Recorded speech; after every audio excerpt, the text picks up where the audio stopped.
দিয়াকুল সানোয়ারা আদর্শ school and college কর্তৃক আয়োজিত আজকের এই অনলাইন ক্লাসে আমি সবাইকে স্বাগত জানাচ্ছি।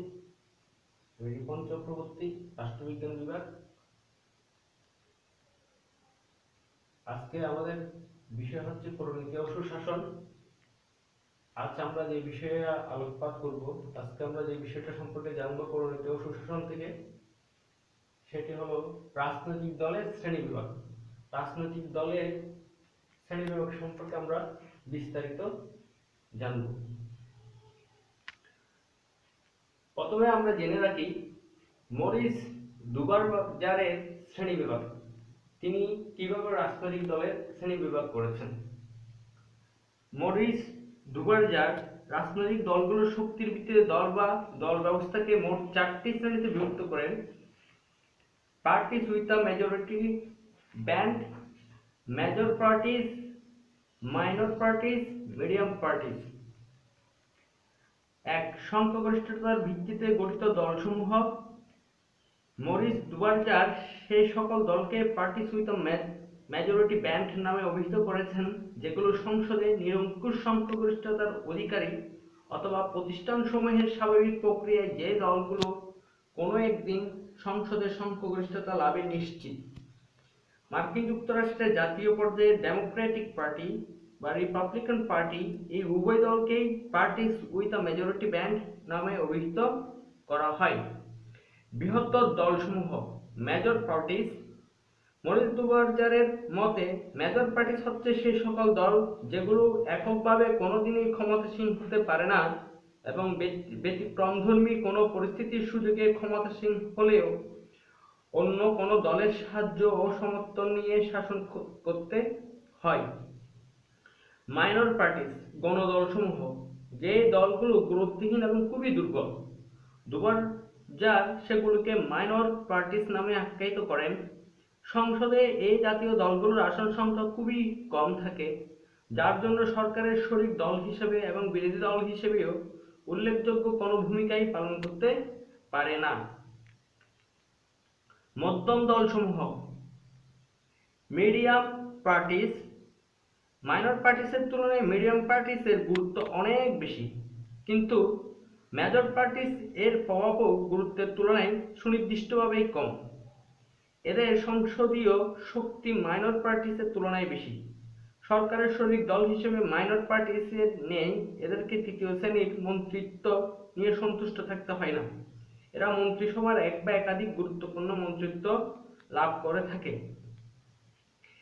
অ্যালমন্ডের শ্রেণীবিভাগ।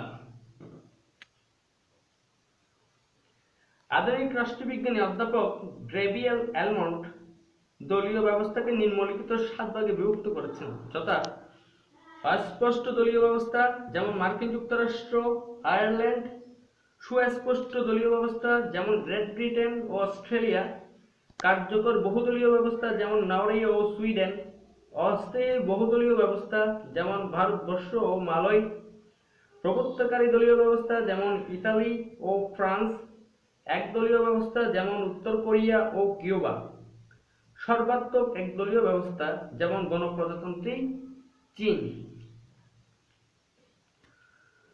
বুরলা-টস্কি শ্রেণীবিভাগ।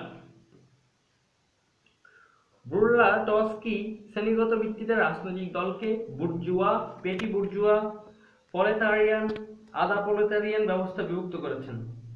মতাদর্শগত দিক থেকে রাজনৈতিক দলকে চরম দক্ষিণপন্থী দল বা ফ্যাসিস্ট, রক্ষণশীল বুর্জুয়াদারপন্থী, বুর্জুয়া সংস্কারপন্থী, সমাজবাদী, গণতান্ত্রিক, বাম সমাজতন্ত্রী, কমিউনিস্ট দলে বিভক্ত করেছেন। আবার দলের অভ্যন্তরীণ কাঠামোর দিক থেকে এদেরকে জঙ্গিবাদী, স্বৈরতান্ত্রিক বা গণতান্ত্রিক দলীয় ব্যবস্থায় ভাগ করেছেন। সংখ্যার ভিত্তিতে শ্রেণীবিভাগ। সংখ্যার ভিত্তিতে রাজনৈতিক দলকে 3 ভাগে ভাগ করা যায়: একদলীয় ব্যবস্থা, দ্বিদলীয় ব্যবস্থা, বহুদলীয় ব্যবস্থা। একদলীয় ব্যবস্থা। রাষ্ট্রের মধ্যে যখন সাংবিধানিকভাবে একটিমাত্র রাজনৈতিক দলের অস্তিত্ব বিদ্যমান থাকে এবং তাদের মাধ্যমে রাজনৈতিক কর্মকাণ্ড পরিচালিত হয়, তখন তাকে একদলীয় ব্যবস্থা বলে অভিহিত করা হয়। এই ব্যবস্থায় একটি দলই সকল ক্ষমতার উৎস। রাষ্ট্রের মধ্যে একটি দলই তার দলীয় আদর্শ, নীতি ও কর্মসূচি অনুযায়ী শাসন কার্য পরিচালনা করে। এ ব্যবস্থায় ক্ষমতাসীন দল ব্যতীত অন্যান্য সকল দলকে নিষিদ্ধ করা হয়। একদলীয় ব্যবস্থায় দলীয় শৃঙ্খলা কঠোরভাবে মেনে চলা হয়।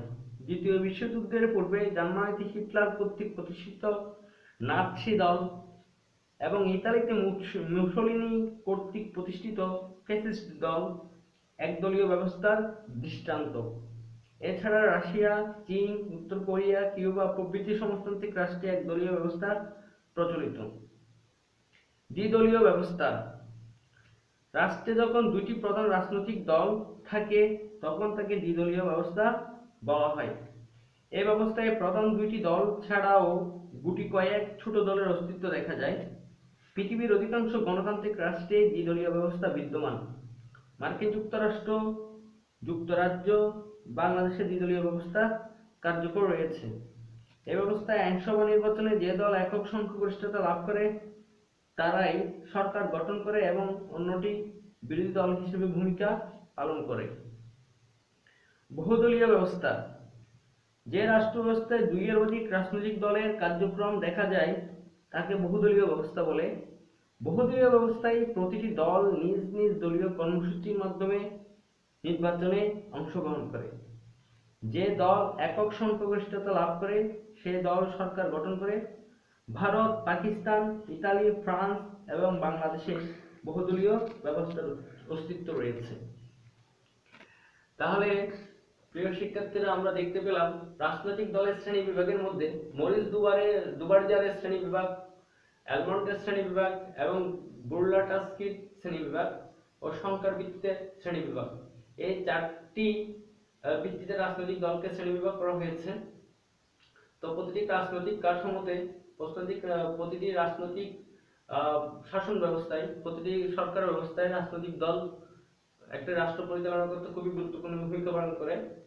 হয়তো দেখা যায় কোনো কোনো রাষ্ট্রে রাজনৈতিক দল একটি রাজনৈতিক দল থাকে, আবার দেখা যায় দ্বিদলীয় ব্যবস্থা থাকে, আবার দেখা যায় বহুদলীয় ব্যবস্থা থাকে। এর ভিত্তিতেই একটি রাষ্ট্র কাঠামোতে রাজনৈতিক দলের প্রভাব থাকে। তাই রাজনৈতিক দলের গুরুত্ব, সরকার পরিচালনা করতে গিয়ে রাজনৈতিক দলের গুরুত্ব অপরিসীম। একটি রাষ্ট্রতে সরকার গঠন করে রাজনৈতিক দল। তাই আমরা বুঝতে পারি রাজনৈতিক দলের গুরুত্ব। এই আলোচনা থেকে আমরা বুঝতে পেরেছি রাজনৈতিক দলের গুরুত্ব। তাই রাজনৈতিক দলের গুরুত্বকে কোনো কারণে অস্বীকার করা যায় না রাষ্ট্র পরিচালনায়।